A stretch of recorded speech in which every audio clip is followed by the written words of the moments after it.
News18 ಡಿಜಿಟಲ್ಗೆ ಸ್ವಾಗತ. ನಾನು ಕಾರ್ತಿಕ್. ಡಿ.ಕೆ. ಶಿವಕುಮಾರ್ ಅವರ ಸಿಎಂ ಕನಸಿಗೆ ಚುನಾವಣೆಯ ಕಂಟಕ ಎದುರಾಗಿದೆ. ಹಿಂದೆ ಪಂಚರಾಜ್ಯದ ಚುನಾವಣೆ ಎದುರಾಗಿತ್ತು. ಆ ಸಂದರ್ಭದಲ್ಲಿಯೂ ನಾಯಕತ್ವ ಬದಲಾವಣೆಯ ಚರ್ಚೆ ಇನ್ನಷ್ಟು ಮುಂದಕ್ಕೆ ಹೋಗಿತ್ತು.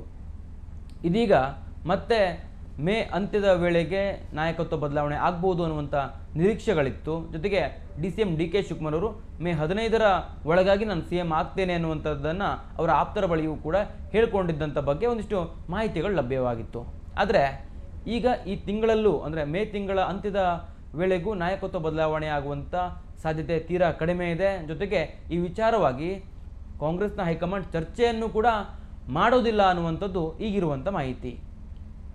ಯಥಾ ಪ್ರಕಾರ ಯಾವ ರೀತಿಯಾಗಿ ಇಲ್ಲಿ ಸರ್ಕಾರ ನಡೆದುಕೊಂಡು ಹೋಗ್ತಾ ಇದೆಯಲ್ಲ ಅದನ್ನು ಮುಂದುವರಿಸ್ಕೊಂಡು ಹೋಗೋದಕ್ಕೆ ಕಾಂಗ್ರೆಸ್ನ ಹೈಕಮಾಂಡ್ ಚಿಂತನೆಯನ್ನು ಮಾಡಿದೆ. ಇದಕ್ಕೂ ಕಾರಣ ಏನು ಅಂತಂದರೆ ಮತ್ತೆ ಚುನಾವಣೆ, BBMP ಅಂದರೆ ಗ್ರೇಟರ್ ಬೆಂಗಳೂರು ಪ್ರಾಧಿಕಾರದ ಚುನಾವಣೆ ಬರಬಹುದು. ಜೊತೆಗೆ ಸ್ಥಳೀಯ ಸಂಸ್ಥೆಗಳ ಚುನಾವಣೆಯನ್ನು ಕೂಡ ಸರ್ಕಾರ ನಡೆಸಬೇಕಿದೆ.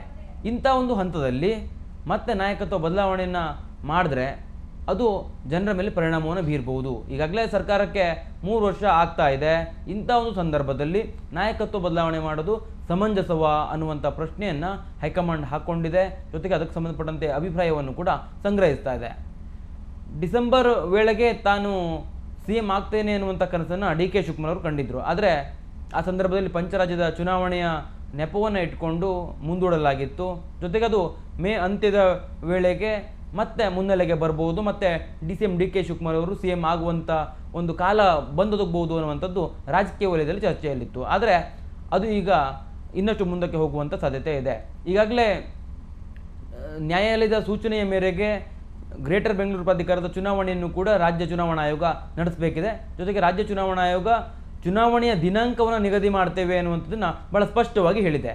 ಆದರೆ ಇದೆಲ್ಲದರ ನಡುವೆ ಸರ್ಕಾರ ಚುನಾವಣೆಗೆ ಕಾಲಾವಕಾಶವನ್ನು ಕೋರಿ ನ್ಯಾಯಾಲಯಕ್ಕೆ ಅರ್ಜಿಯನ್ನು ಕೂಡ ಸಲ್ಲಿಕೆಯನ್ನು ಮಾಡಿದೆ. ಜೊತೆಗೆ ಚುನಾವಣಾ ಆಯೋಗಕ್ಕೂ ಕೂಡ ಸಿಬ್ಬಂದಿಗಳ ಕೊರತೆ ಎದುರಾಗಬಹುದು ಅನ್ನುವಂಥ ರೀತಿಯಲ್ಲಿ ಲೆಕ್ಕಾಚಾರಗಳಿದೆ. ಇದಕ್ಕೆ ಬಹಳ ಪ್ರಮುಖ ಕಾರಣ ಏನಪ್ಪ ಅಂತಂದರೆ, ಒಂದು ಜನಸಂಖ್ಯೆಯ ಗಣತಿ, ಇನ್ನೊಂದು SIR ಪ್ರಕ್ರಿಯೆ. ಈ ಎರಡೂ ಒಂದೇ ಸಂದರ್ಭದಲ್ಲಿ ನಡೀತಾ ಇರುವಂಥ ಕಾರಣಕ್ಕಾಗಿ ಅದು ರಾಜ್ಯ ಚುನಾವಣಾ ಆಯೋಗಕ್ಕೆ ಸಿಬ್ಬಂದಿಯ ಕೊರತೆಯನ್ನು ಉಂಟು ಮಾಡಬಹುದು.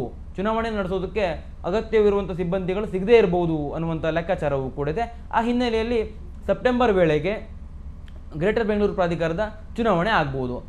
ಇಂಥ ಒಂದು ಸಂದರ್ಭದಲ್ಲಿ ನಾಯಕತ್ವ ಬದಲಾವಣೆ ಮಾಡ್ತಾರ ಹಾಗಿದ್ರೆ ಇದು ಖಂಡಿತ ಅಸಾಧ್ಯ ಅನ್ನುವಂಥದ್ದು ರಾಜಕೀಯ ವಿಮರ್ಶಕರ ಒಂದು ಅಭಿಪ್ರಾಯ. ಜೊತೆಗಿದು ಸತ್ಯವೂ ಕೂಡ ಆಗುವಂಥ ಸಾಧ್ಯತೆ ದಟ್ಟವಾಗಿ ಕಾಣ್ತಾ ಇದೆ. ಇತ್ತೀಚಿನ ಬೆಳವಣಿಗೆಗಳನ್ನು ನೋಡಿದಂಥ ಸಂದರ್ಭದಲ್ಲಿ ಮಲ್ಲಿಕಾರ್ಜುನ್ ಖರ್ಗೆ ಅವರು ಭಾಳ ಸ್ಪಷ್ಟವಾಗಿ ಹೇಳ್ತಾ ಇದ್ರು, ನಾವು ನಿರ್ಧಾರವನ್ನು ತೆಗೆದುಕೊಳ್ತೇವೆ, ಅದು ನಮ್ಮ ಗಮನಕ್ಕಿದೆ. ಈ ಒಂದು ನಾಯಕತ್ವ ಬದಲಾವಣೆ ವಿಚಾರ ಇರ್ಬೋದು, ಅದು ಸಂಬಂಧಪಟ್ಟಂತೆ ಗಮನಕ್ಕಿದೆ. ಜೊತೆಗೆ ಸದ್ಯಕ್ಕೆ CM ಸಿದ್ದರಾಮಯ್ಯನವರು CM ಸ್ಥಾನದಲ್ಲಿ ಇದ್ದಾರೆ ಅನ್ನುವಂಥದ್ದನ್ನು ಅವರು ಒತ್ತಿ ಹೇಳುವಂಥ ಕೆಲಸವನ್ನು ಮಾಡಿದರು.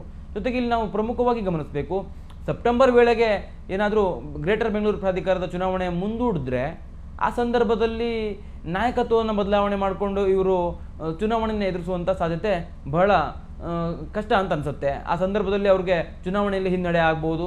ಈ ಎಲ್ಲ ಲೆಕ್ಕಾಚಾರಗಳು ಕೂಡ ಇದೆ. ಹಾಗಾಗಿ ಈಗಾಗಲೇ ಬೆಂಗಳೂರು ಉಸ್ತುವಾರಿಯಾಗಿರುವಂಥ ಡಿ.ಕೆ. ಶಿವಕುಮಾರ್ ಅವರು ಒಂದಿಷ್ಟು ತಯಾರಿಯನ್ನು ನಡೆಸ್ತಾ ಇದೆ. ಗ್ರೇಟರ್ ಬೆಂಗಳೂರು ಪ್ರಾಧಿಕಾರದ ಚುನಾವಣೆಯನ್ನು ಗೆಲ್ಲಬೇಕು ಅನ್ನುವಂಥ ನಿಟ್ಟಿನಲ್ಲಿ ಸಾಕಷ್ಟು ಪ್ರಯತ್ನಗಳನ್ನ ಮಾಡ್ತಾ ಇದ್ದಾರೆ. ಅವರು ಭೂ ಗ್ಯಾರಂಟಿ ಯೋಜನೆಯನ್ನು ಕೂಡ ಈಗಾಗಲೇ ಘೋಷಣೆಯನ್ನು ಕೂಡ ಮಾಡಿದ್ದಾರೆ. ಬೆಂಗಳೂರು ಜನತೆಗೆ ಒಂದಿಷ್ಟು ಅವಕಾಶವನ್ನು, ಒಂದಿಷ್ಟು ಅವ್ರಿಗೆ ಏನು BBMPಯ ಕಾಯ್ದೆಯ ಪ್ರಕಾರ ಒಂದಿಷ್ಟು ಕಷ್ಟ ಆಗ್ತಾ ಇತ್ತು, ಕೆಲವೊಂದಿಷ್ಟು ಪಹಣಿಗಳನ್ನು ಪಡ್ಕೊಳ್ಳೋದಕ್ಕಾಗ್ತಾ ಇರಲಿಲ್ಲ, ಬಿಲ್ಡಿಂಗ್ಗಳನ್ನು ಕಟ್ಟಿದಂಥ ಸಂದರ್ಭದಲ್ಲಿ ವೈಲೇಷನ್ ಆಗಿರುತ್ತೆ, ಅದು BBMP ಆ್ಯಕ್ಟ್ನ ಪ್ರಕಾರ ಅವರಿಗೆ ಸಮಸ್ಯೆಗಳಾಗ್ತಾಯಿತ್ತು. ಅವರೆಲ್ಲರಿಗೂ ಕೂಡ ಒಂದಿಷ್ಟು ಸಹಾಯ ಮಾಡುವ ಒಂದು ಯೋಜನೆ ಅಂತ ಹೇಳ್ತಲೇ ಬಿಂಬಿಸ್ತಾನೆ ಭೂ ಗ್ಯಾರಂಟಿ ಯೋಜನೆಯನ್ನು ಅವರು ಜಾರಿ ಮಾಡಿದ್ದಾರೆ. ಸಾಕಷ್ಟು ಅವ್ರಿಗೆ ಬೆಂಗಳೂರಿನ ಜನರಿಗೆ ಅನುಕೂಲ ಆಗುವ ರೀತಿಯಲ್ಲಿ ಒಂದಿಷ್ಟು ಮಾರ್ಪಾಡುಗಳನ್ನು ಕೂಡ ಕಾಯ್ದೆಯಲ್ಲಿ ಮಾಡಿದ್ದಾರೆ. ಇದೆಲ್ಲವೂ ಕೂಡ ಚುನಾವಣೆಯ ತಯಾರಿ ಅಂತ ಹೇಳಲಾಗ್ತಾ ಇದೆ. ಜೊತೆಗೆ ಅದು ಸತ್ಯವೂ ಕೂಡ ಹೌದು. ಚುನಾವಣೆಯ ವೇಳೆ ಮತದಾರರನ್ನು ಸೆಳಿಬೇಕು ಅನ್ನೋ ನಿಟ್ಟಿನಲ್ಲಿ ಸಾಕಷ್ಟು ಪ್ರಯತ್ನಗಳಾಗ್ತದೆ. ಅದನ್ನು ಚುನಾವಣೆಯ ಅಧಿಸೂಚನೆ ಹೊರಡಿಸೋದಕ್ಕಿಂತಲೂ ಮುನ್ನ ಡಿ.ಕೆ. ಶಿವಕುಮಾರ್ ಅವರು ಮಾಡಿದ್ದಾರೆ.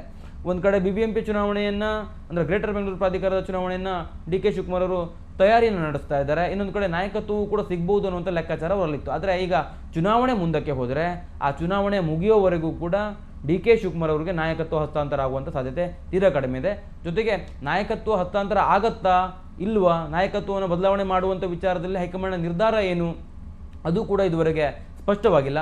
ಒಟ್ಟಾರೆಯಾಗಿ ಸರ್ಕಾರ ಅಧಿಕಾರಕ್ಕೆ ಬಂದು ಕಾಂಗ್ರೆಸ್ ಪಕ್ಷ ಸರ್ಕಾರವನ್ನು ನಡೆಸ್ತಾ ಇದೆಯಲ್ಲ ಕರ್ನಾಟಕದಲ್ಲಿ, ಅದು 3 ವರ್ಷ ಆಗ್ತಾ ಇದೆ. ಮೇ 20ಕ್ಕೆ 3 ವರ್ಷ ತುಂಬುತ್ತೆ ಸರ್ಕಾರಕ್ಕೆ. ಇಂಥ ಒಂದು ಸಂದರ್ಭದಲ್ಲಿ ಡಿ ಕೆ ಶಿವಕುಮಾರ್ ಅವರು CM ಆಗಬೇಕು ಅನ್ನುವಂಥ ಕನಸನ್ನು ಇಟ್ಕೊಂಡಿದ್ರು. ಆದರೆ ಆ ಕನಸಿಗೆ ಚುನಾವಣೆಗಳು ಈಗ ಕಂಟಕವನ್ನು ಸೃಷ್ಟಿ ಮಾಡ್ತದೆ. ಅದು ಪಂಚರಾಜ್ಯದ ಚುನಾವಣೆ ಇರ್ಬೋದು, ಈಗ ಸ್ಥಳೀಯ ಚುನಾವಣೆಯೂ ಕೂಡ ಈ ಡಿ ಕೆ ಶಿವಕುಮಾರ್ ಅವರ ಕನಸಿಗೆ ಭಗ್ನವನ್ನು ಉಂಟು ಮಾಡುವಂಥ ಕೆಲಸವನ್ನು ಮಾಡ್ತಾ ಇದೆ.